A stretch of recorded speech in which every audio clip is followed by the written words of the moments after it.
Arizona, Colorado, Indiana, Michigan, New Jersey, Tennessee, and Virginia. Listen up. WynnBET is now live in all these states, and the excitement of Wynn Las Vegas has finally landed in online sports betting and casino play. From boosted parlays to live in-game offs on every major sport, WynnBET gives you the tools to win. Sign up today for your risk-free $1,000 sports bet. Download the WynnBET app now or visit wynnbet.com to start winning.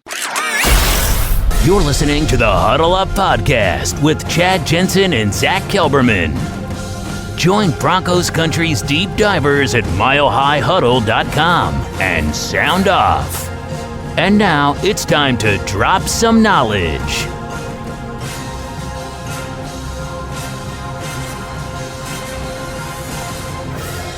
So welcome in, everybody, to the Huddle Up Podcast, presented, as always, by Mile High Huddle, powered by Blue Wire Podcast.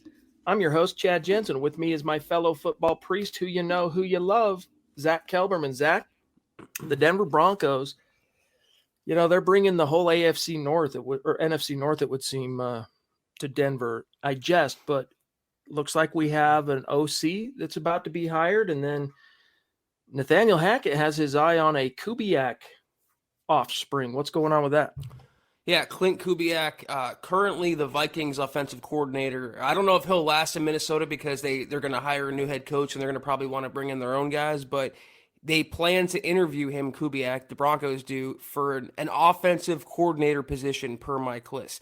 It doesn't sound like OC. As you mentioned, they have Justin Wooten, however you pronounce his name. He's the Green Bay tight ends coach. He's the favorite right now to be the OC. It sounds like it could be run game or pass game coordinator for Clint Kubiak. But I have to wonder, though, Chad, I'm going to throw it out there. I don't necessarily want this or believe it, but I have to put it out there into the universe. You know George Paton's connection to Minnesota, obviously. Now you might bring in Clint Kubiak. If only there was a Minnesota quarterback that could be up for grabs this coming offseason in Kirk Cousins. I wonder. Also, Nathaniel Hackett saw Cousins twice a year in Green Bay. Not saying it's going to happen, but that's an intriguing subplot to this potential hire, bringing aboard the son of Gary Kubiak, who really advanced his coaching career in Denver. He was hired in the final year of Gary's tenure and then was retained in the VJ era. Then he moved on to greener pastures, followed Gary to Minnesota, and he was the OC last year. He did a pretty good job, though, Chad. If you see right there, 11th in passing, 12th in total yards, 14th in scoring, and 17th in rushing. Kirk Cousins was the 9th leading passer, Dalvin Cook the fifth leading rusher, and Justin Jefferson second leading wideout. So it wouldn't be the worst move to bring aboard a former offensive coordinator in an assistant role. And I put this out there before, for a first-time head coach of Nathaniel Hackett, it would make sense to have someone on his staff that has some experience. I don't know that Kubiak has all the more experience than Nathaniel Hackett, but this could be a nice pickup for George Paton, Hackett and company. His brother, to my knowledge, still works in the scouting department, Klein, for the Denver Broncos. And as you note here, he was a Bronco assistant, first under his father in 2016, and then he stuck around under VJ's staff through 18. The former wide receivers coach at Kansas and an offensive quality control coach with the Vikings prior to his dad giving him a hand up, so to speak. And he was, if I remember right, Clint is a former safety that played at CSU, Colorado State. But, you know, it's interesting because if you've got Nathaniel Hackett calling the plays on game day, maybe you don't hire an offensive coordinator, Zack. It's like you say, you hire Clint Kubiak to be the passing game coordinator, perhaps, and Justin Wooten, or however you say that, to be maybe the rushing game coordinator. It's kind of how, up until this past season, it's kind of how Kyle Shanahan's done it in San Francisco, where it's split down the middle. Listen up, Broncos country. TickPick should be your first choice to buy football tickets because they save fans money by never charging any service fees ever. TickPick is the exclusive ticketing partner for the Huddle Up Podcast and the Blue Wire Network. Denver Broncos football is finally back, and there's no need to exhaust yourself searching all over the internet to find Broncos tickets anymore, because TickPick, that's TickPick, Pick is the original no-fee ticket site and the only one you'll ever need as your go-to for all NFL tickets. TickPick got rid of all those awful service fees that the other ticket sites charge, which lets them guarantee the best prices on all of their NFL tickets. Don't believe it? If you can find better prices for the same seats on another ticket site, TickPick will give you 110% of the difference in the purchase price. That's right, guys. When we were searching for tickets for the MHH meet and greet for week 3 at home, Broncos versus Jets, TickPick had us locked down. So visit tickpick.com/huddle today and use the promo code HUDDLE to save $10 on your first order of Broncos tickets. It's almost like the new trend at secondary coach. They don't just have a DB's coach, they have a cornerback's coach and a safety's coach.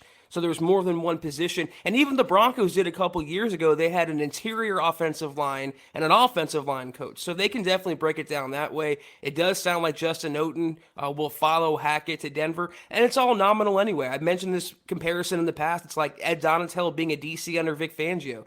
Hackett's going to call the plays. This would be his sounding boards and the guys that would help him with weekly game plan preparation. It's just surprising, though, not only would the Broncos be interested in bringing Clint back, but Clint would come back to Denver after a pretty successful first year in Minnesota. Even if he doesn't stay with the Vikings, I'm sure he can land a coordinating job elsewhere. Why would he want to come to Denver and not call plays? It seems like a step down for him. So interesting development. Indeed. Let's say hello to the chat for a second, then we'll dive right back in, starting with Casey Nickel jumping in with a super chat. Appreciate that, my friend. Great to see you. He says, "Hoo day, ha ha ha, go Broncos. Denver will be the Bengals in 2022 because we have everything but the QB." There's that, there's that kink in the hose. There's that chink in the armor. No quarterback or no proven quarterback. Cuero jumping in too. Thanks, buddy. Jerry Judy is not Davante Adams light. Davante is Judy older.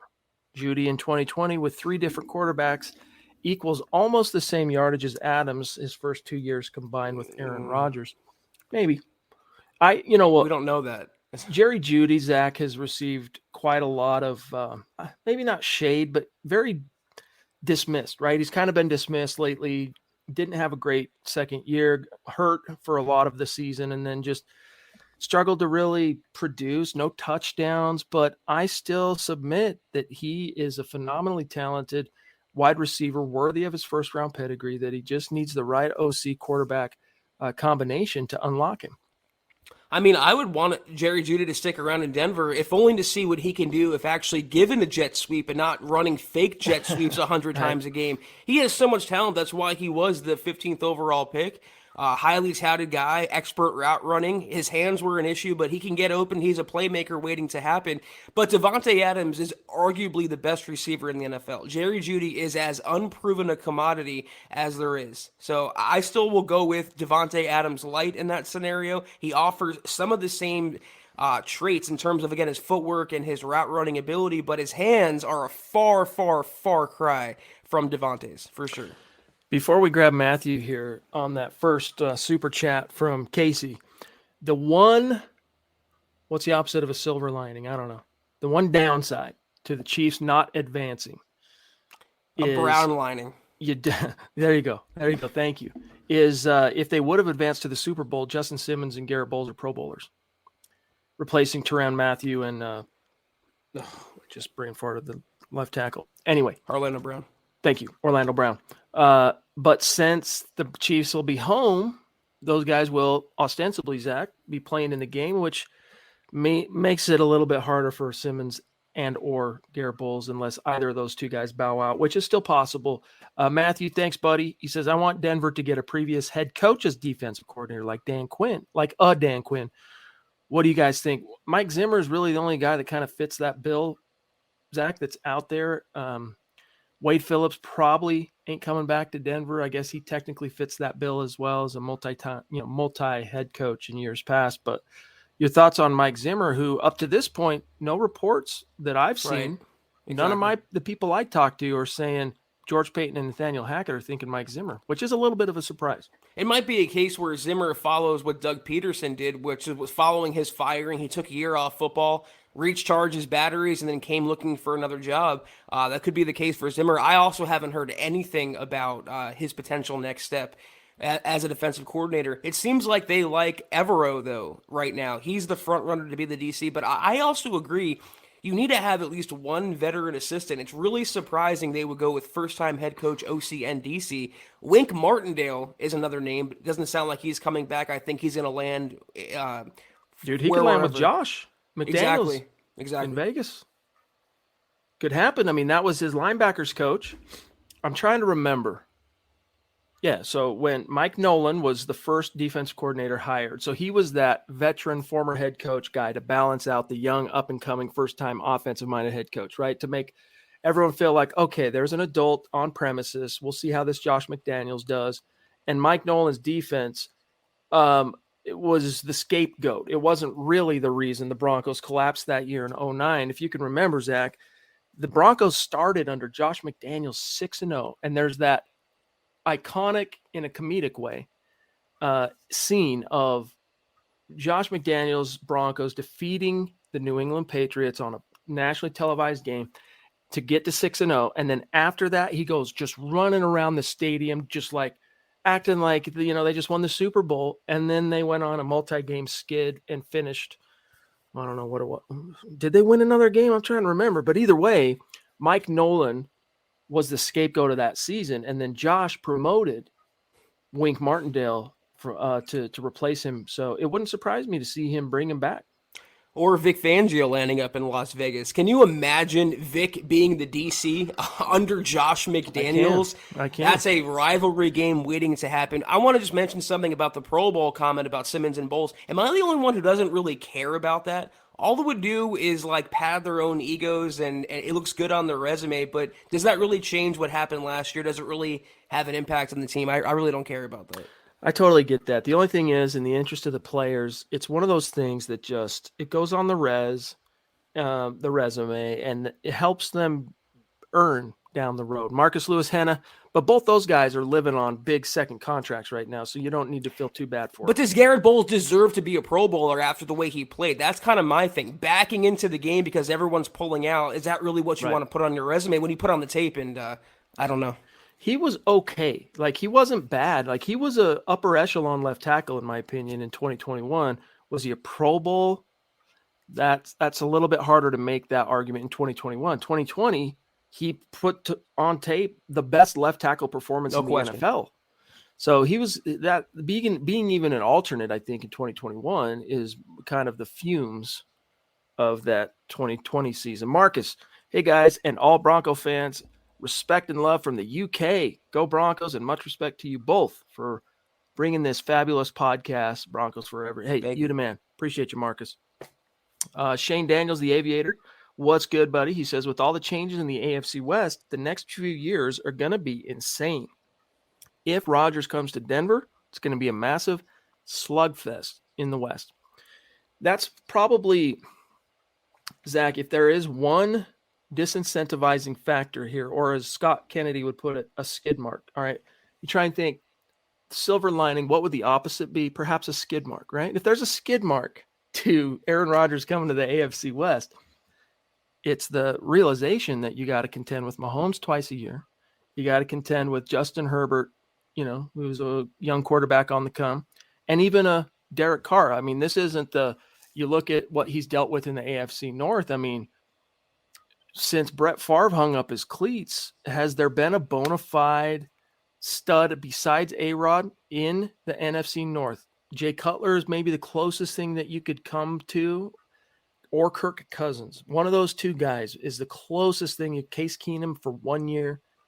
So he's kind of had it made in the shade in that sense, Zach, in terms of his path to the NFC North crown year in and year out. He might not be the 800-pound gorilla anymore if he comes to the AFC West. The only skid mark coming to the West is Josh McDaniels, Chad. Let's get that out of the way right now. A-Rod would be the silver gold lining for the Broncos. And let me just put it out there. I feel like even without A-Rod, it's going to be a slugfest because the Broncos now, they'll hopefully have much, much better coaching.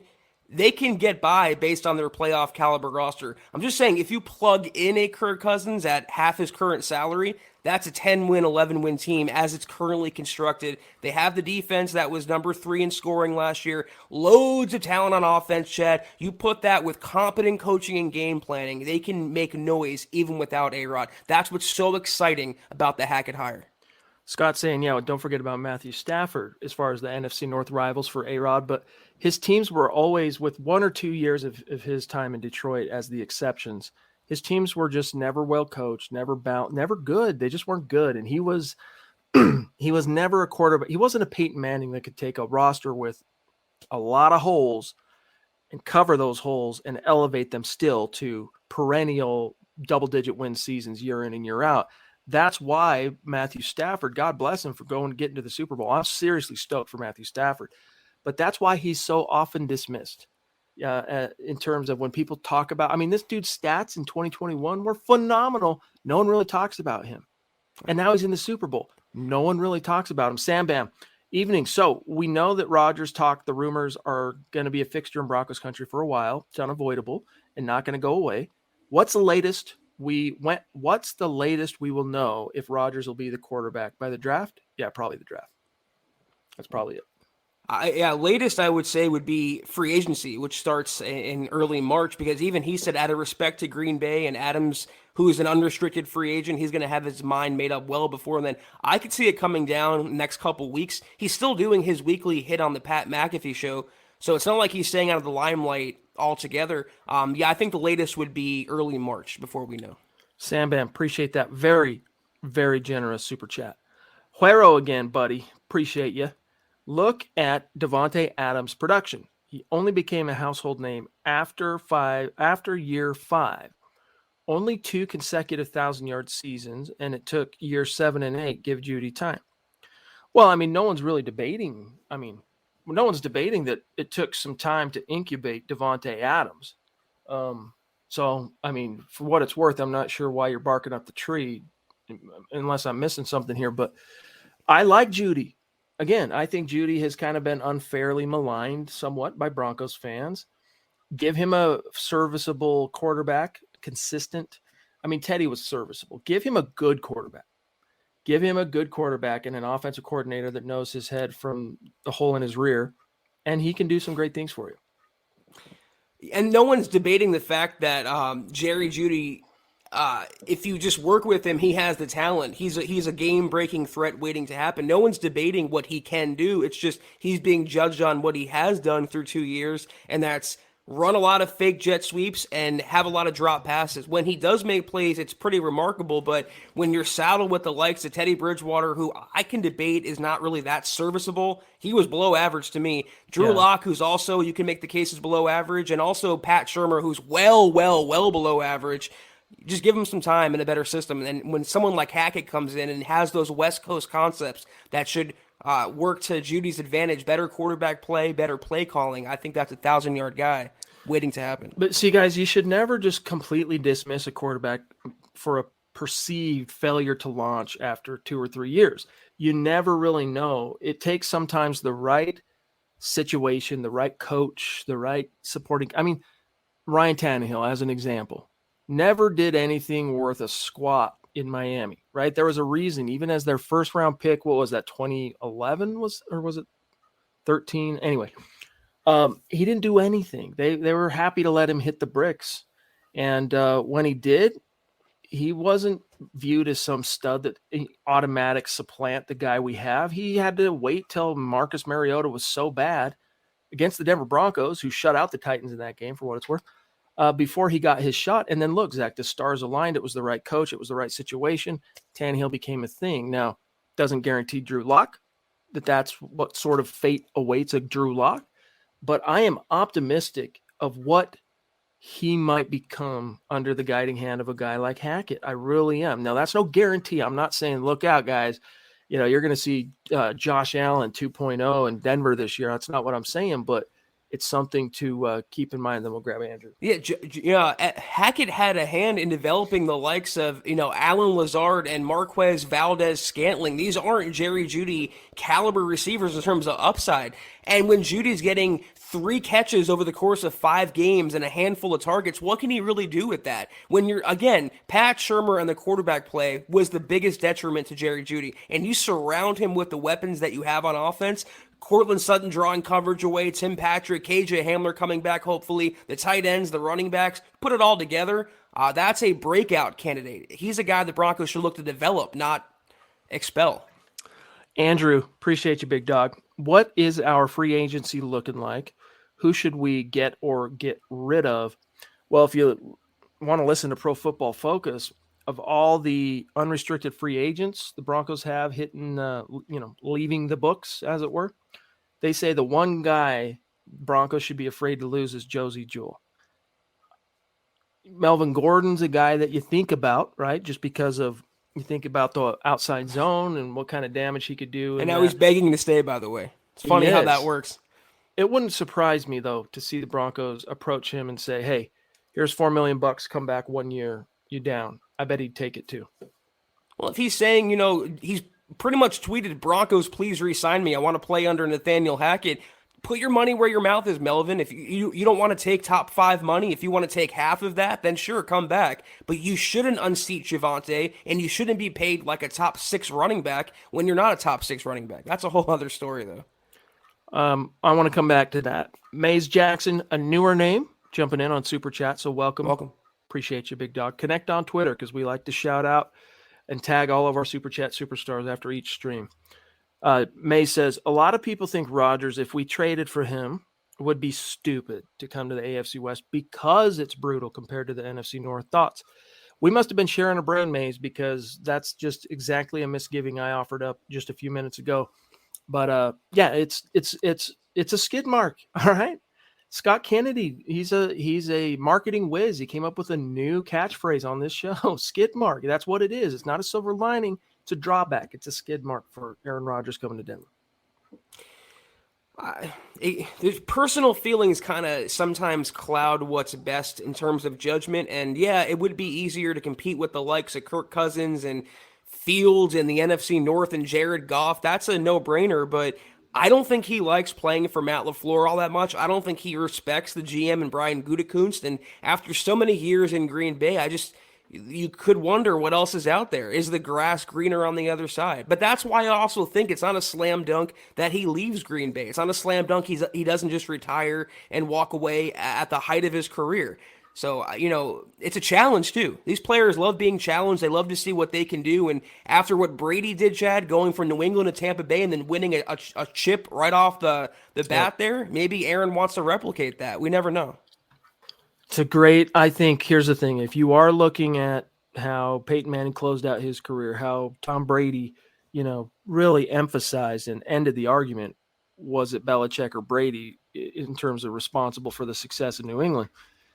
That argument has now been settled with gusto, not to take anything away from Bill Belichick, who is, I hate to say it, but he's the greatest head coach in NFL history, him and Lombardi. But, Aaron Rodgers looks at what Peyton and Tom were able to do. And it's like, hey, if I want to look at an NFL city that give me the best shot to replicate that same thing those dudes achieved, and even coming close like Brett Favre almost achieved, right? He got to the NFC title game in 2009, did Brett Favre with the Vikings. And were it not perhaps for a little extra juice and motivation that the Saints had in that game with Bounty Gate, maybe he makes it to that Super Bowl and beats Peyton Manning. Who knows? But the Broncos are very attractive for a lot of reasons. But here's what Zach was talking about, guys. Melvin Gordon, I hope I'm with the Broncos next year. Me and 33, Javonte, going to run through teams. I promise. And he tweeted that on Sunday, Zach. Okay, take $4 million and come back in a 1-year deal. It's really as simple as that. After the season he had, he can probably fetch $8 million again, $9 million. You never know. There's always one team that's willing to overpay. That shouldn't be the Broncos, though. So that's something for George Payton to decide. But it is interesting that there was a picture the Broncos released. before Hackett even had his introductory presser, he was seen roaming the halls with Melvin Gordon talking side by side. So maybe there is something in the works for MG3 Merlot to come back. For what it's worth, he finished with his third highest production in terms of rushing yards of his career with 918 yards, 8 rushing tutties. And then he also hauled in 28 catches for 2 more tutties. So he was a double-digit touchdown guy again for the Broncos in his second year. And he gave him over 1,000 yards from scrimmage. So that's not nothing. But as Zach mentioned, it's gotta make sense. And 3 George fumbles Payton, on top of that. a lot of too many lost fumbles. And George Payton's just not the type of guy to overpay, really. D-Dub jumping in 2 nights in a row, top rope, kaboom. Love you, bro. Appreciate you so much. Thank you, buddy. And he's reminding everyone, 420 watching on YouTube live. Smash that like button, team. I hope Rodgers watches the Behind the Broncos tapes on the hiring of Hackett, because Hackett really talked up Peyton and his team. Made our organization look real good. This guy has a great feel. Zach, have you seen those Behind the Broncos yet? I watched a little bit of it, but I didn't quite finish it today. Yeah, I was watching the first episode when it seemed like he was either packing up his office or dismantling, whatever he was doing there. I don't think Rodgers has to watch, though, because Rodgers was the one that was advocating for Hackett to get a head coaching job. Rodgers has been the one that's been parroting what we're saying about how creative and energetic and inspiring Hackett is as a coach. So if anyone knows Hackett's capabilities, that is Aaron Rodgers, and that's the nice, true silver lining to hiring Hackett, is the instant connection and possibility that Aaron Rodgers could play for your team and play under a coach he really respects and likes a lot. Most definitely. Shout out to Clayton. It was great to see you in the chat, my friend, one of our great supporters on Facebook. Rodney Garcia as well, just a legend, living legend. He says, I'm just excited to see KJ Hamler back and healthy. Yeah. If you need that arm. You need the guy who can do what Drew Lock did in the first preseason game when it comes to unleashing the talent of KJ Hamler. He's got the ability. I don't want to put him on this level, but he's got a Tyreek Hill type of straight line speed, twitch, short area burst. Like, he's got that. Again, just one of these young players the Broncos have that is just still kind of in chrysalis, right? Going from a caterpillar to a butterfly. They're in that middle part where they're changing, and there's a potential to go multiple different ways, and it takes the right environment, to complete that metamorphosis. And you need the right coach, and you need the quarterback. Now, could Nathaniel Hackett turn Drew Lock into the right quarterback? I'm not ruling it out, but I think the Broncos' focus, their vision first, is on an outside cue. Michaela, the Duchess, love you, appreciate you. How are you? She says, I really want Wade Phillips as the DC in order to have a veteran presence. What are the chances? Not good at all. His name has not been connected to the job. So other than we as fans kind of speculating and daydreaming about it, there's no real there. So sorry to bum you out on that. I think he's happy in retirement and doing podcasts and being on Twitter. So I don't think Wade Phillips is coming back to Denver to work, 80 hours a week. In terms of KJ Hamler, Chad, one point about him, I don't want to sound like the Grim Reaper, but it's no guarantee he comes back and has the same speed or game-breaking ability. He didn't just tear one ligament. I mean, he really messed up his knee badly on that hospital ball that Teddy Bridgewater threw him. I hope he can be the same player. He can be a deep threat, but it's not a guarantee we ever see the same KJ, which is a shame. Mays Jackson again. Thank you, buddy. I read a report from national media that blamed Josh McDaniels getting fired on a lack of quarterback. LOL. What he traded a top. I know. You cannot blame that on. I mean, that's part of why Josh failed. Absolutely. But it was his own undoing. I mean, what asinine idiot gets hired, Zach, to be the head coach of a team, young 32-year-old upstart, and in your lap falls, entering his fourth year, a young toolsy quarterback billed as the next John Elway coming off his first Pro Bowl season. And you think to yourself, nah, get me Kyle Orton. What? And then it would have been one thing, Zach, if the guys he drafted with the freaking killing he made on the Chicago Bears would have been those difference makers. And now it's been so long now that I forget which is which, but basically you had Robert Ayers and no Sean Moreno. Robert Ayers didn't do anything as a first-round pick. No Sean, some injury problems. He ended up being worth something and was a big part of that 2013 offense that went to Super Bowl 48 and got destroyed. But Alphonso Smith, are you kidding me, dude?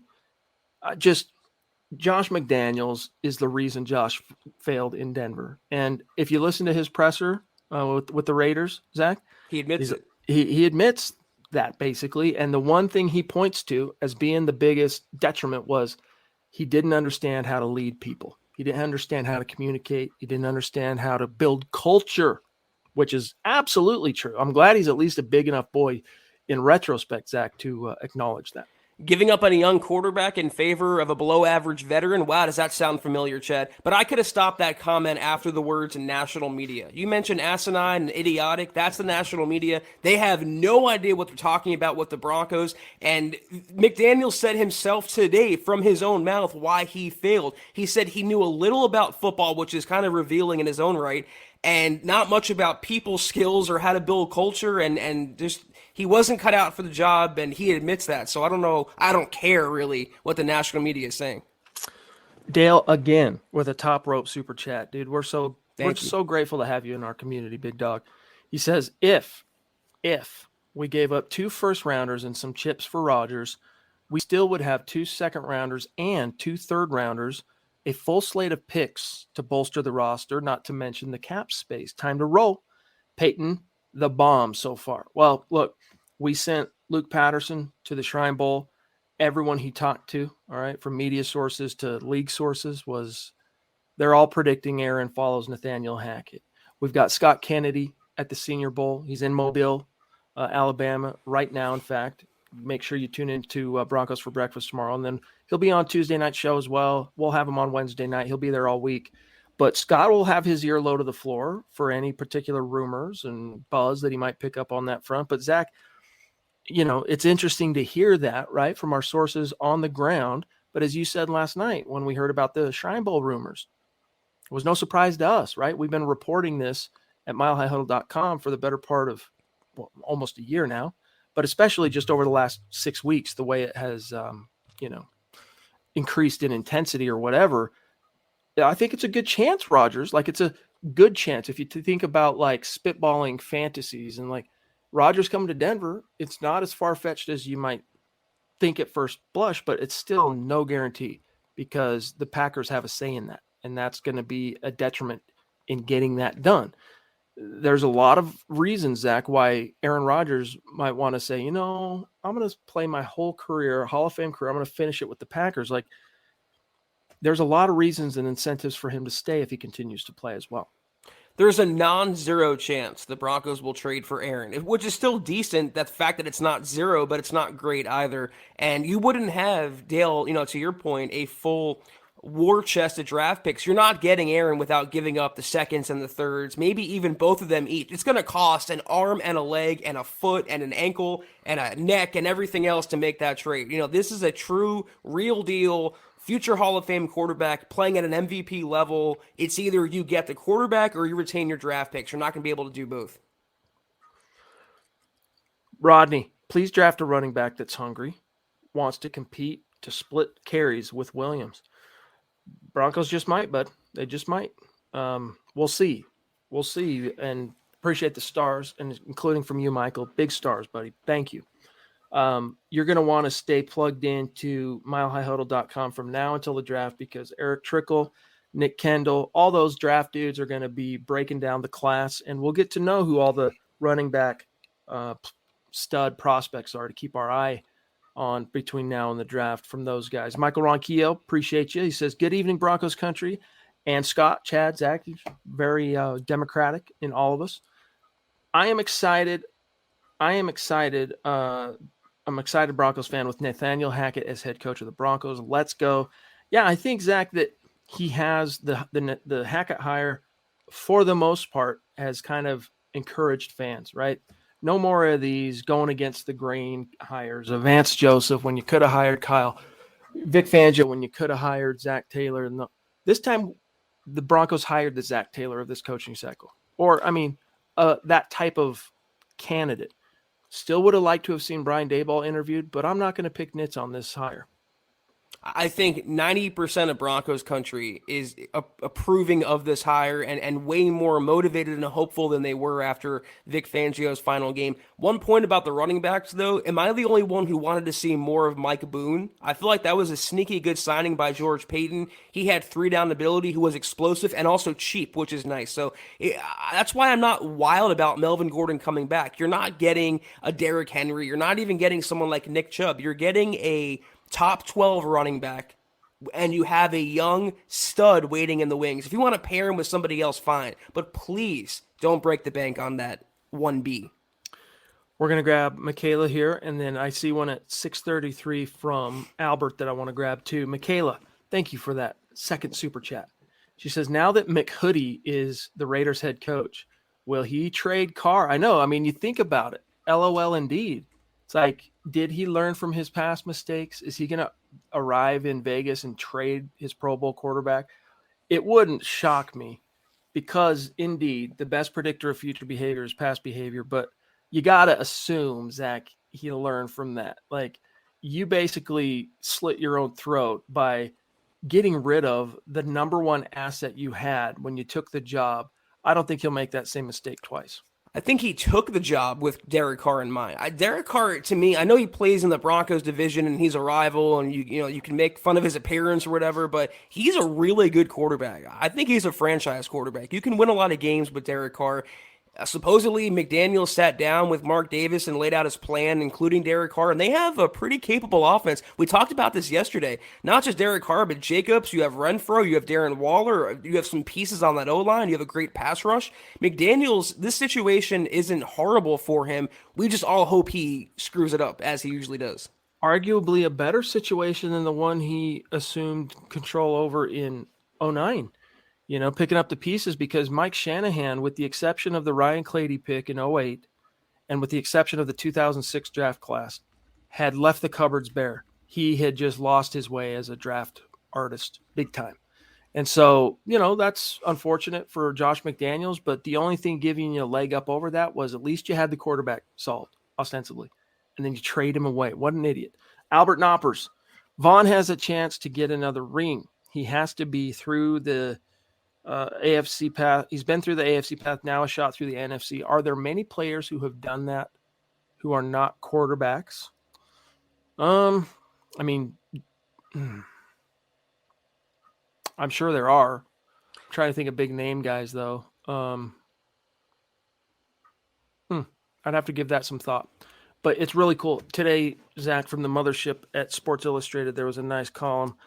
I don't know if you got a chance to read this, that talked about how Vaughn, being inspired from that penultimate iconic speech that DeMarcus Ware gave on the eve of the AFC title game right before Super Bowl 50, where he brought in one of the Bronco Lombardi trophies of the previous wins, right? And clanked it down on the table and like completely enthralled the room, and everybody left that thing just completely inspired. And Vaughn went to Sean McVay. I'm paraphrasing this whole story here, but go read it at Sports Illustrated. But Vaughn went to Sean McVay and said, we need to do something similar, and kind of concoct. He had a replica made of a Lombardi, and Sean McVay agreed. And instead of using the replica, he went and grabbed the 99 Lombardi trophy that the Rams brought home, greatest show on turf, Kurt Warner, and used that as his prop to rally the troops. And it was McVay who addressed the team, of course, not Vaughn, but it was Vaughn's idea. So credit to Vaughn to, the magic, trying to replicate the magic that his mentor, in a similar situation now as Vaughn, that D. Ware was back in 2015. Well, I'll plug once more. NFL YouTube account puts out the mic'd up videos every week, and it's literally like football porn for me. I cannot get enough of that. I wait to watch it every single week. And before one of the playoff games the Rams had, Vaughn's teammate come up to him and asked about the Super Bowl trophy, and he goes, "We don't get to keep that. We just get the rings." And Vaughn told him that I made my own myself, a replica, and it's funny that he actually used that. See, I love that Vaughn got there, and I love what he's doing with Aaron Donald, but I kind of want to see the Bengals and Joe Shiesty win a Super Bowl, so I'm kind of torn on who I'm rooting for. I am too. I am too, because I never root for the NFC unless it's the Chiefs in the Super Bowl, because I'm a kid of the 80s, man. All right. I watched my Broncos get destroyed 3 out of 4 years in the Super Bowl. You know, the Raiders won it, whatever that was, 82, 83. And from that time until the Broncos beat the Packers in Super Bowl 32, it was straight NFC. It was conference dominance, unprecedented. And so, like, it was always such a David and Goliath when you got to the Super Bowl. It felt like for so many years, Zach, that the real world championship was the NFC title game each year.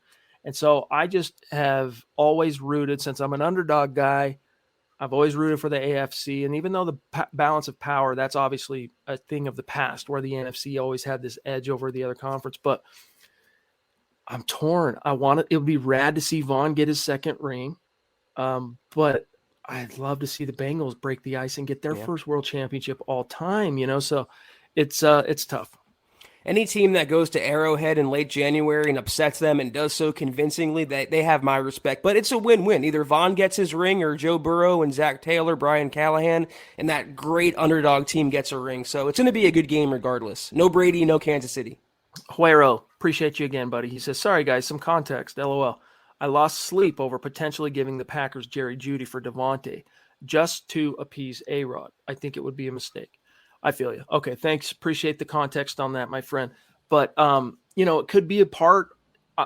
Look, whether Devontae ends up potentially following A-Rod to Denver is kind of beside the point on Judy, because there's a decent chance from what we're hearing that Judy is one of the chips that's going to be used to bargain to, you know, so maybe you don't have to give up a second round pick, for example, and it's 2 firsts and a Jerry Judy to get Aaron Rodgers here as an example, right? Like, it sounds like, because look, if Devontae, he's going to be free agent, Packers are going to need to replace that kind of production, and just don't write it off as a possibility, Zach, and then we'll grab Dale. There's no way they're going to get Aaron without giving up additional draft picks beyond first rounders. There's just no way it's going to happen. Whether 1 second or 1/3 or future seconds or future thirds, it's not going to just take Jerry Judy. But there's also other players that Green Bay could target. Maybe Noah Fant, maybe Bradley Chubb. These are guys I would easily get rid of before I would give up Jerry Judy. But when you're talking about acquiring A-Rod and also Devontae Adams, the game's best receiver,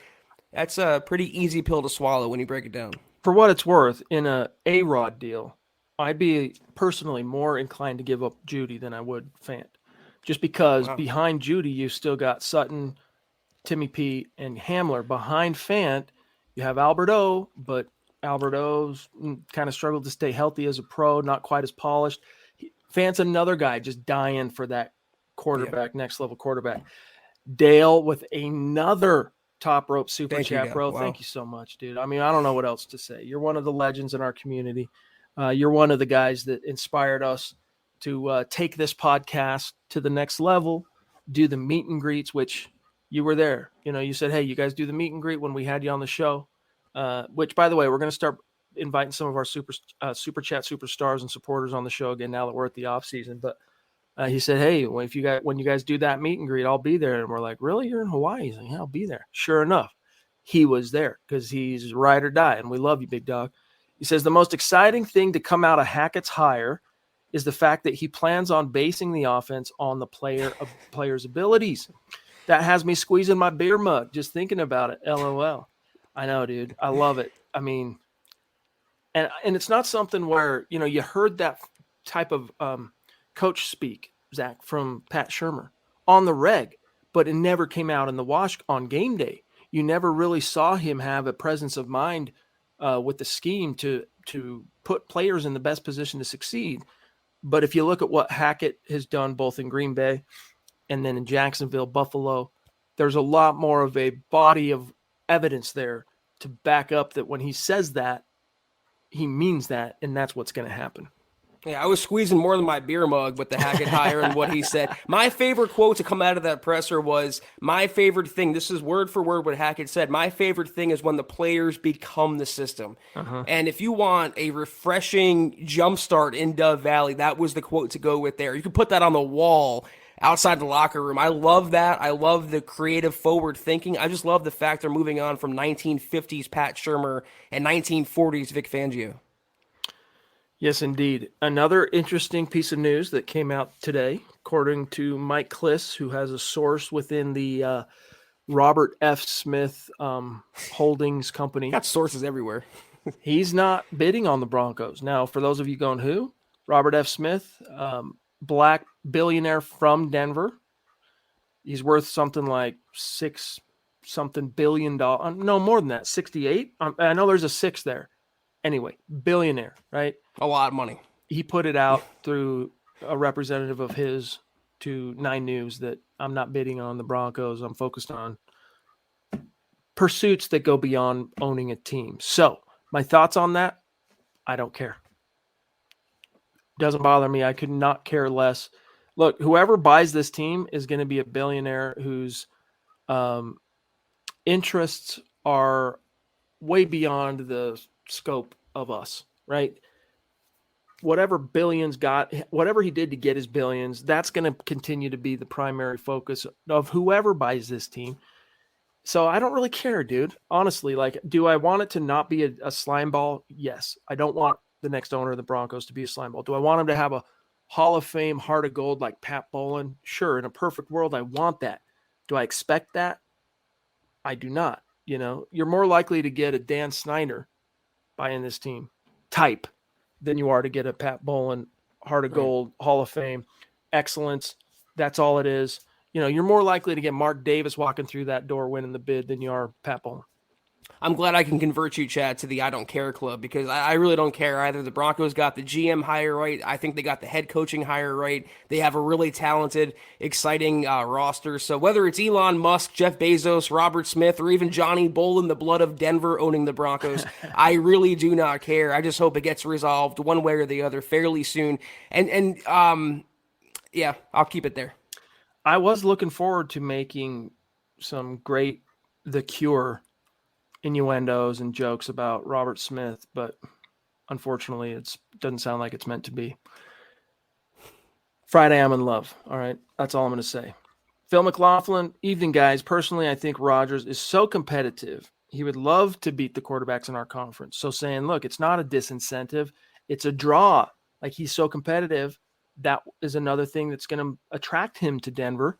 Could be true, but I don't think so. That's not how Peyton Manning thought, for what it's worth. Peyton Manning was a guy that definitely looked at those outside factors as a part of where he would want to go. So I would assume Aaron Rodgers has similar considerations, but it doesn't mean that it's the be all end all, right? Like, I think fit is the most important thing. Supporting cast, coaching support, all that stuff is more important probably to Aaron in that type of a decision, Zach, than say, hey, what's the rest of the division look like? I thought what I was going to say on the previous comment, there is only one Pat Bowlen who ever lived, Chad. He was a very, very unique human and businessman and Broncos owner, so I wouldn't hold your breath on anyone that's going to own the team becoming the next Pat Bowlen. I don't know, though, that I saw a fired up, motivated, pissed off, competitive Rodgers when he walked off Green Bay's field after that Niners loss, when he was going like this to the crowd. It seemed like it was a send-off. So the only incentive that makes the Broncos more appealing, and not just because of Hackett, is because they're in the AFC. Everyone's talking about Tampa Bay could go after him, or now Washington, I hear, is going to be in the quarterback derby. That was a report that came out today. Both those teams, though, are in the NFC. The Broncos offer a way to get Rodgers out of the NFC, so that's why the connection persists. Dave from Georgia, a legendary Super Chat superstar. Great to see you, Dave. He says, did you see that number 4 for Georgia in the playoffs? That dude would make a great backfield partner for Pookie. That dude can fly. Oh, yeah, dude. Absolutely. There's some great prospects in this class. Although I'm not sure if what's his name? I'm not sure if he's declaring for the draft, though. But, Zach, I'm okay with the Broncos drafting another running back, but just I don't think you need to draft one with a premium pick this time. Like, let Pookie be Pookie. Let him take over. There is some question, for what it's worth, on whether or not he could really take to and master the outside zone. Pat Shurmur ran a lot of inside and outside zone. For what it's worth, more of an inside zone guy. I mean, I didn't chart the games or anything, but just going off the eye test, if there's one component to Javante's game that has been questioned now as a pro with some, time on task there to be analyzed by guys like us, it's his vision. There are times, Zach, where he has missed the hole, things like that. But then he makes up for it by bowling over 3 dudes, and then he still gets 8 yards or whatever, right? So you take the good with the bad. And in Javante's case, he was just so good as a rookie, as a number 2. And he was the number 2. Let's make no mistake about it in terms of how the coaches used him and viewed him. I think you give him the pedestal. You're the bell cow. You got Boone. And Boone, I mean, he's no chopped liver here. So if you're going to invest a draft pick in another running back, cool. But use a late day 2, early day 3 is day 3 at any point, day 3 pick. I mean, did the inside zone or outside zone matter to Marshawn Lynch? When you have a player who breaks every tackle and is the leading tackle breaker in the NFL, when you have a bowling ball running through defenses, you give that guy the ball. I'll tie this up really quick, Chad. It's one thing for the Broncos to take a running back, trade up for one in the second round. It's another when that running back looked as good as Javonte did as a rookie. So I'm okay giving him competition, bringing in someone to replace Melvin Gordon in tandem with him and Mike Boone. Just, it's not a priority when you have needs at right tackle, linebacker, edge, safety, and elsewhere. Zach, if tonight's chat is any indication, Broncos fans are fired up because we have a huge super coming from Chris and Zuko's Van Life Adventures. And we could probably count, Zach, on 2 hands the number of times one of our great community members have supported us with a super chat north of $200. And I don't say that, I'm not trying to flex at all right now. I'm saying it's rare, right? It's a big deal. So Chris and Zuko's Van Life Adventures, golly, you're blowing. I don't have much hair left, as you can see, but it's fallen out even more so because that was just a massive hair dryer, just blew all the hair. Dude, seriously, thank you. And Zach, do you recognize this name? Yeah, we had a super from them, I think last week, and I think it was a person that we recognized before. But that's amazing, and I got this from here, Chad. Yeah. See that? Totally blown away. You see how it's like electrified? That's what you do, Chris and Zuko Van Life Adventures. Thank you so much. That's incredibly generous of you, and can't say enough. Thank you. Thank you so much. What up, Priest? I've missed a few live ones, but caught you guys live tonight. Here's my take on Peyton and Locke. Peyton, when asked if Locke was to be considered when finding the new head coach, replied with multiple theoretic questions on how to use them in their new systems. No A-Rod, no draft. Maybe. I'll paraphrase it a little bit more. Basically, what he's talking about is George Payton later on that Sunday, Bloody Sunday, after Vic was dismissed, held his press conference, and then later took an appearance on KOA radio in which he told, I think it was Broncos Country Tonight. I could be misremembering what show. Wow. Number 2 super from Chris and Zuko's. Locke is the guy for this year. Thank you so much, big dog. Maybe we'll continue talking about this. But what he said, Zach, for everyone out there, is basically that, hey, does Drew factor in to 2022? And he said, yes, absolutely. And then he went on to say, these coaches we're going to be talking to, the questions we're going to ask are, what's your plan for Drew? What would be your plan to get the most out of Drew? Who test their knowledge on the quarterback class in this year's draft, things like that. What's your plan? What would your plan be offensively? And Drew was a part of that, at least from a public perspective. That's what he was trying to say to people. If there's anything, Zach, that makes me doubt that, it's that Drew's name did not come up in Nathaniel Hackett's press conference. Okay. Now, symbolically, that would be a faux pas if you had a proven quarterback, right? Like if he came in, like Josh McDaniels, for example, if Derek Carr's name didn't come up in today's press conference, you'd be scratching your head a little bit, right? Same thing to a lesser degree because Drew is no Derek Carr in terms of proven production. Reading between those lines, as we said last night, I believe their first focus, and I don't say this to disappoint you, Chris and Zuko's, is going to be on an outside guy. Instant upgrade like an Aaron Rodgers. Barring Aaron, I think if they don't see a quarterback they absolutely love or believe is a day one upgrade over Drew, it's going to be Drew, who's going to be teamed up with a Teddy Bridgewater type as a backup. I agree with your point, and it's Christopher Gaspari, who we know very well. Oh, okay. And then of course I know Chris. Yes. So thank you again so much, Chris and Zuko. It's so amazing. We were left speechless. I see that you're a Lock guy, but like I said yesterday, so many things have to fall in Lock's favor for him to wind up under center in 22. And the thing about the press conference, he had been the Broncos coach for like 24 hours. I don't think maybe he even studied the intricacies of the roster and Teddy and Drew and Brett Rippon for that matter yet. It was a pretty blanket statement about the quarterback position, but it was insightful of what he looks for in a quarterback. 2 traits, intelligence and toughness. Locke has one. He might be missing the other. Wow, Dale. He might be. Golly, dude. Wow. I mean, it's going off the chain tonight. Y'all are amazing. Freaking chain. Amazing. Judas Priest, I got to pinch myself sometimes. I mean. Wow. Dale, you are a freaking legend, big dog. Not the first time he's been, not the first time that Dale has been this vociferous in his support of the Huddle Up podcast and the Mile High Huddle podcast for what it's worth. He doesn't restrict his love to us. Thank you, big dog. Thank you. I mean, I don't know what else to say. He says, Javonte running north and south in a zone stretch scheme should have him salivating. I really believe Gordon at the right price would be a huge fit also. If no Rodgers, who's your choice for pick number 9? Zach, how do you reckon with that level of support that we're getting from our community tonight, led by D-Dub? It makes me want to grab my beer mug, Chad, in celebration. Dale, you are incredible. Chris, Gaspari, every single person, even without the super, it's just your interaction on a daily basis, 4 nights a week in our podcast, 7 nights a week in total. It is tremendous. Dale, you are a superstar, and you're kind of pushing for all-time Zeus honors, all-time lore. That's the level that you're at right now. So definitely we appreciate you.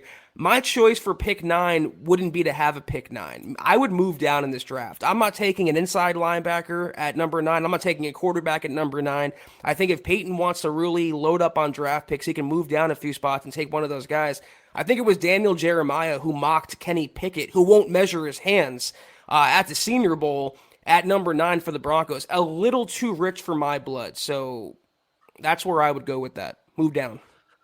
I don't really have a prospect in particular that I've got my heart set on because I'm still just getting started on getting to know the class, all right, to where I can really feel like I'm speaking to you with some authority in my opinions. But I'm looking at quarterback. I'm a Drew guy. You guys know this. I wouldn't necessarily call me a truther, but I still believe in the upside of Drew Lock. But if I think that there's a guy in this class that is better than him, then I will be pounding the table for the Broncos need to get a quarterback this year. I don't care if it's from the draft, or an answer at quarterback this year. I don't care if it's free agency trade, the draft, or Nathaniel Hackett coming in and working miracles on Drew Lock. But that has to be solved now. No, you can't wait anymore. It has to happen. And you're probably not going to benefit, Zach, like the Bengals did from a sure thing lockdown. Oh, hey, we're number 1 pick, so we're going to go ahead and take Joe freaking Burrow. And 2 years later, you're in the Super Bowl. I mean, it's pretty rare that happens. But, this year's class of quarterbacks, I'm focusing on that. Now, if it's not a quarterback, let's say, you don't get Aaron, and there's no one in this class that you love quarterback-wise to invest a top 10 pick, I'm all about edge. All right? I'm about edge rusher and tackle in the first round this year. Well, let me throw it out there, though. Burrow is a fantastic quarterback, true franchise guy, but he benefits from a good running game, a good receiving core, good elite coaching, I think, and a really hard-nosed, tough defense. What do the Broncos have except for quarterback? A good running game, a great supporting cast. Now they have much better coaching and a tough, hard-nosed defense that finished top 5 in scoring. That's why I'm saying Aaron would be nice, and you'd be an instant title contender with his services, but you get any upgrade over Teddy or Locke, whether it's Matt Corral or Kirk Cousins or anyone in between, you can go compete for the West as far as I'm concerned. I mean, there are some names I think are going to be there for you in that 9 range, Dale. I mean, we'll see what happens with Aiden Hutchinson. We'll see what happens with Kayvon Thibodeau, I always botch his name, Karlaftis, and then David Ojabo from Michigan. There's some options there at 9. I think if it's not a quarterback, it's got to be edge or tackle. Claude, exciting stuff happening all around. A great roster, seemingly great management and coaching. The league isn't ready for the Denver Broncos with a legit quarterback and some attention paid to the offensive side. That last thing you said, buddy, that's the key. Offense getting some real attention this time around. Donkey Die Hard, love it, dude. The skid mark with Rodgers would be, see, Scott, it's now become a thing, dude. When the community starts spitting it back to you, you know it's a thing. The skid mark would be, we might win for 2 seasons, but then what? Suck for another 5 years, 16 years with Elway is why we are the top sports franchise. A top sports franchise can't keep getting Band-Aids. No, I mean, in a perfect world, you drafted another John Elway by now, but those guys come, once every 30 years, right? So, but I feel you. There is a philosophical dichotomy, right? You're pulled 2 different directions. On one hand, it's been 6 long years of losing. Give me an immediate salvation, right? On the other, Aaron Rodgers is going to be entering, what is it, Zach, his age 39 season in 2022. Best case scenario for him is probably 3 years. In terms of upper echelon, you're going to still get MVP caliber production out of the quarterback. And then what? Well, I'm okay with the end then what, Zach? Because those first round picks that you would be giving up to get him, those are going to be recycled by the time he's gone. You'll have your first round picks again, and you can throw it back into the pool and take another quarterback or figure out what to do then. But in those 3 years, ostensibly, that he'd be around, it's going to be some good years. So for now, that's what my first focus would be. And part of that too, Zach, is up to this point, no quarterback in this class blows me away, creates that sense of even Josh Allen, the feeling Josh Allen gave me in 2018, which I was not a guy pounding the table for Josh Allen, that feeling of upside and just raw talent. There's no one in this class that gives me anything similar to those kind of feelings of confidence, I guess. So we'll see. Yeah, I just I'll worry about those 5 seasons after we win a Super Bowl in the first 2 seasons. You put Aaron Rodgers, back-to-back MVP on this Broncos roster, paired with Nathaniel Hackett, and you're competing not just for a playoff spot, but for a Super Bowl in year 1. And look at Tampa Bay with Brady. They knew it was a finite period you were going to have MVP GOAT level play from Tom Brady. It got them 1 title, and now they might enter a rebuild without Brady, and a lot of their talent might be departing as well. They would take that. They would sign up for that. So I'll cross that bridge happily when we come to it. All right, guys, we're about out of time. Samaki, I don't know what you missed, but thank you for that super chat, my friend. Appreciate that support. Seriously. Travis Tarbox jumping in. Sorry, I've been on the shelf last week. Finally back to normal. So glad about Hackett, no doubt. Well, I hope all is well, Big Dog. Great to have you back in the chat. Glad to hear you're stoked on the Nathaniel Hackett hire. I think that you are, like many of us, it was the right direction. George Payton's no dummy, guys. He's no dummy. He knows what he's doing. So in George, I trust. But I think that's got to do it for tonight, guys. Rodney. All right, we got a couple more. I'm being told here. Rodney, I want to see Locke be successful, but we need to beef up that O-line. More protection, the better. Well, that's exactly. Those 2 things are not mutually exclusive. In fact, they're tied together. So to make Locke more successful, go get him a right tackle. That's what I'm talking about in the first round, baby. Go get an edge rusher or a tackle, which helps Drew Lock. That's why when we're talking about taking a running back super high or another cornerback or a receiver, it's just kind of stupid, to be honest with you. No quarterback is going to be successful without protecting him and not rotating the Bobby Massies of the world at right tackle. And Rodney, to your point, I think even Nathaniel Hackett agrees with you because he mentioned in his press conference about an offense, it might have been George Payton, but I think it was Hackett, protecting the quarterback is number 1. I think it was Hackett. And that gives you kind of insight as to how he wants to operate. You could put Tom Brady back there in his prime. Look at the Super Bowl against the Giants. And when you harass him, it makes any quarterback. Look at Mahomes in yesterday's game against the Bengals. The Bengals defense made Mahomes mortal because you harassed him and got after him. He didn't have good protection. You got to protect whatever quarterback you have under center. Number 1.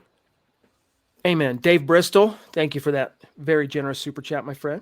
And Rodney wants the Broncos to go after Cordarrelle Patterson. Yeah. He's been written about a couple times already at MHH by the guys that are looking at the free agent crop this year, for what it's worth. Travis is saying, any thoughts on who will be the OC in DC? So I think you might have missed the first part of the show. It's looking like it's either going to be Justin Wooten, the tight ends coach of the Green Bay Packers, as the de facto offensive coordinator with Clint Kubiak as some kind of assistant, or they're going to split it up. One's going to be a passing game coordinator. One's going to be a running game coordinator. Also, Kevin Koger, the Chargers tight ends coach, I thought they were going to interview him. He's in the mix as well. DC's looking like Evero, and it also could be Anthony Weaver, who got fired from Baltimore. They put an interview slip for him. We'll have an article about that at MHH.com. That's how it's looking right now. No veterans on either side. And we don't know about special teams. I'm just happy it's not Tom McMahon.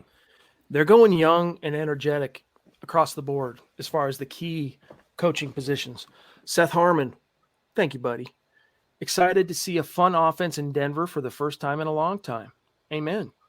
And that's why, like, even if it ends up devolving back to Drew as the option here in his contract year, because it's not a great class and Aaron either retires or stays in Green Bay, I like the prospect of what a Nathaniel Hackett can do with Drew Lock. I mean, we were all getting excited when the Broncos would run like a RPO, for example. Can you imagine all the creative plays with the West Coast system that Hackett's going to bring along, which is, I think, more in tune with today's NFL? I think it could be more conducive for the players they have on offense, players like Sutton and Patrick and Noah Fan, Alberto, Javonte, Jerry Judy. I mean, go down the list, on and on and on. It's going to be fun. For better or for worse, I think for better this time. No more Pat Shurmur, upgraded quarterback, upgraded head coach. I could not be more pumped. Michael, appreciate you, my friend. Appreciate you very, very much. Rodney, all of our supporters tonight. You're the bomb.com. We love you. We love you. Rodney says, I want to see more angry runs for Javonte. Ask and ye shall receive. Trust. All right. Well, then don't advocate for Cordarrelle Patterson then, or to bring back Melvin Gordon. Let Javonte be Javonte and let him be the man. Travis is stoked to hear from Scott on the Senior Bowl trail. Yep, starting tomorrow. So look forward to that. But we got to go, guys. We've run over. Love you, appreciate you. No, I'll meet you. Miss us. Next question. Yeah, love you though, Rod. You know this. Zach, if you want to do the rundown, I'll pull up Facebook and see who we need to shout out. Don't get the Minshew love. I'll never understand it. Whatever. That was the Huddle Up Podcast. Follow us on Twitter. Until we see you guys next, which is Wednesday, same place, same time, follow us at Huddle Up Pod. You can follow the main account on Twitter at Mile High Huddle. You can follow Chad on Twitter at Chad and Jensen. You can follow myself at Kelberman NFL. Follow Scott on Twitter at Scout Kennedy. And if you want a fancy hat like Chad's wearing or any of our amazing items, go to huddleuppod.com and get yourself a piece of our swag. And if you haven't, go to facebook.com/Mile High Huddle. Hit that big blue button. And facebook.com/Mile High Huddle Pod. Like that page. Follow that page. If you haven't, go to Apple Podcasts and leave your football priest a 5-star review for a chance to win. Could be a hat, could be a shirt, each and every single month. If you can't do those things, guys, we get it. Just do these 3 things, please. Subscribe, like, and share this video and every video you see on the MHH channel. Helps us grow and reach more Broncos fans just like you. Just like you, baby. Just like you. We love you. We appreciate you. Here's how you finished on Facebook tonight. Shout out to Michael Ronquillo throwing down, Rodney Garcia throwing down, Phil McLaughlin throwing down, Matt Beatty, Claude Riley, The Aviator, Travis Tarbox, Andrew Baker, and Marcus Lewis Henna from across the pond. Plus, on YouTube, shout out to these Super Chat superstars, Casey, Huero, Sam Bam, Maze, the Duchess, Michaela, Dale, a legendary figure, Dave from Georgia, Samaki, Donkey Die Hard, and then, of course, Chris and Zuko's Van Life, Dave Bristol, Seth Harmon. Much love and respect to each and every one of you. Don't forget Broncos for Breakfast on the Bright with Nick and Scott. Scott's in Mobile. Great conversation to be had. And then building the Broncos tomorrow night. We'll see you, Zach and I. Wednesday night, we'll do some raffles. We'll announce the winner as well from the Apple Podcasts. Not too late. If you get it in right now today, you can still have your name in the raffle for the swag for the month of January on Apple Podcasts. So go leave that 5-star review. As Zach mentioned, we'll see you in a couple days. Take care, and as always, guys, Go Broncos. You've been listening to the Huddle Up Podcast. Join Broncos Country's deep divers at milehighhuddle.com to keep the conversation going.